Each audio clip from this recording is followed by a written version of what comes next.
Matapos ang kanyang opisyal na panunumpa sa harap ni PCO Secretary Dave Gomez, dumating na sa gusali ng inyong pambansang TV si dating Taguig City Mayor at ngayon bagong General Manager ng People's Television Network Incorporated na si Lino Cayetano. Yan ang ulat ni Elijah Canlas. Opisyal nang nagsimula sa kanyang tungkulin si dating Taguig City Mayor Lino Cayetano bilang bagong General Manager ng People's Television Network Incorporated o PTV4. Mainit at masiglang sinalubong ng mga opisyal at kawani ng istasyon ang kanyang pagdating kaninang tanghali. Nagkausap na rin sina Cayetano at si outgoing General Manager Malu Chowa Fagar para sa gaganaping transisyon ng pamamahala. Nagpahayag din siya ng pasasalamat para sa mga nakasama at sumuporta sa kanyang pamumuno. I'd like to thank you from the bottom of my heart. Thank you very much for the support. Ipinaliwanag naman ni Cayetano ang mga pangunahing estratehiya para mas mapalawak pa ang mararating ng estasyon.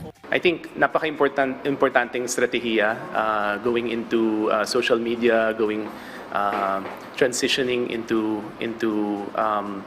being able to reach a wider audience through different digital mediums. Pero free TV is still one of parang yung pinaka-importanting mga corridors natin. PTV has a mandate to reach every Filipino. At yun yung kaibahan niya sa pangkaraniwang estasyong pangkomersyo. Binigyang diin ng bagong pinuno ang halaga ng impormasyon at ang kanyang hangarin na mapalawak ang bilang ng mga manonood. I'm excited paano natin lalo mapaganda yung serbisyo natin sa mga kababayan nating Pilipino. PTV is so important in delivering information to our people, and I think the next big step is just to continue to grow the number of viewers and the number of people who we can reach.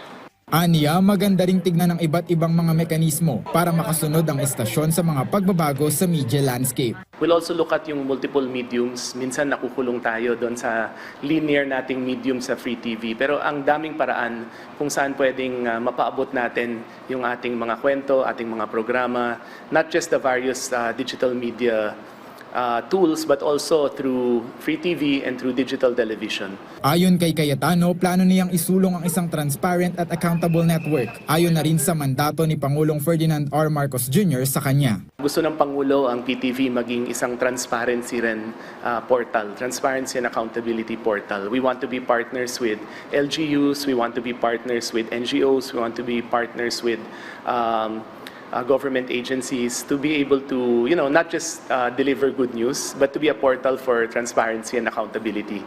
Dagdag pa niya, tinitingala rin niya ang mga nagdaang pamunuan at ito aniya ang kanyang pundasyon para sa pamumuno sa estasyon.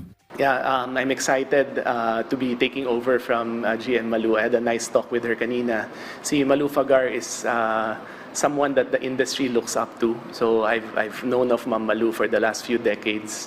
Nung nagtuturo ako sa UP, ilan sa mga gawa niya ay pinag-aaralan namin at itinuturo rin namin sa mga estudyante. Ma'am Malu has built a great foundation together with many of the past leaders of PTV. Elijah Canlas para sa Pambansang TV sa Bagong Pilipinas.